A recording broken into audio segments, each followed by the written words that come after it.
Now, that race isn't the only one of note out of the West. A former Vancouver South Liberal hopeful has come forward claiming Justin Trudeau's party pressured him to quit the race because it had a preferred candidate. He says campaign co-chairs told him the Liberals had all but chosen another man to run for Team Trudeau. For more on this and the other nomination news out of the West is Chief Election Correspondent Bryn Weiss in Vancouver. Good to have you with us. And this one sort of sounds quite scandalous.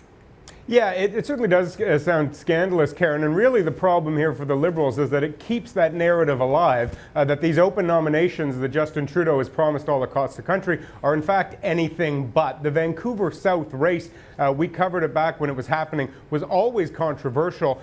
Basically, there's two different groups within the Sikh community vying for that nomination. And as you mentioned, Barge Dehan, one of the Liberal nomination candidates, had always said he withdrew reluctantly from the race, but he would never expand on why he withdrew, and that allowed Liberal leader Justin Trudeau, when he was here just last week, to say that it was in fact an open nomination, just as he promised, and that the other contender, Dehan, had withdrawn. Well, now Dehan has come public with his own side of the story, which, as you mentioned, he says now that Liberal Party brass bullied him almost to leave the race so that he could make way for Harjit Sayan to run instead. That's the preferred candidate, the war veteran that the Liberals wanted to run. And in exchange, Dehan now says that Liberals were offering him a free ride, almost an uncontested nomination of his own, in nearby Surrey Centre. So it really keeps the narrative alive, Karen, that these open nominations are anything but. And of course, any party has the power to pick candidates. The difference here is that Justin Trudeau said he wouldn't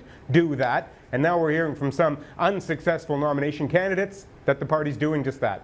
You know, I want to play devil's advocate for a second because you even just said it. It doesn't matter what party you're from, but I have to wonder, does this type of thing happen all the time behind the scenes? We just don't necessarily hear about it.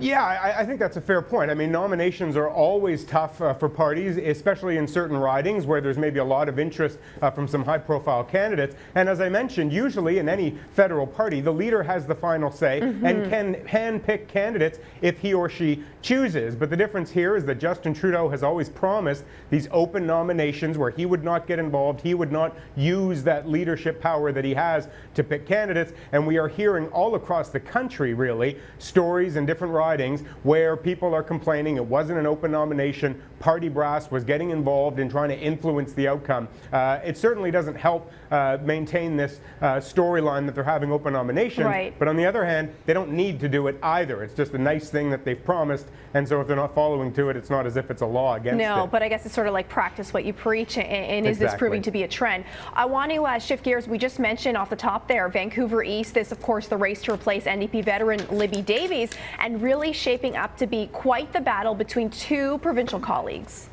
Yeah, that's exactly right, Karen. Vancouver East, I think, is going to be a riding that everyone's going to want to watch in the 2015 election. And before Libby Davies announced she wasn't running again, you would never think so. It's one of the safest NDP seats in the country. The Liberals have only held it twice in the past 60 some odd years. But with Libby Davies not running now, there's a big vacuum to replace her in this riding. And this is the riding, one of the poorest ridings in Canada, represents Vancouver's troubled downtown east side. And now we see not only Mabel Elmore announced that she's going to run. She's an NDP MLA from Vancouver area, but also Jenny Kwan is seriously considering a run for the NDP nomination. She also is an NDP MLA from the Vancouver area. Also, Ellen Woodsworth has said she's considering a run. She's a former Vancouver city councillor. So there's going to be a lot of attention not only on the NDP nomination race, Karen, but also once we get into a federal election, the Liberals have a high-profile potential candidate in Jody Emery, the marijuana activist. And that's and the thing. She's going to be running in that riding if she wins the nomination. So a lot of big names coming in Vancouver East. Yeah, and why don't you just elaborate? Emery, we know that name because of her husband.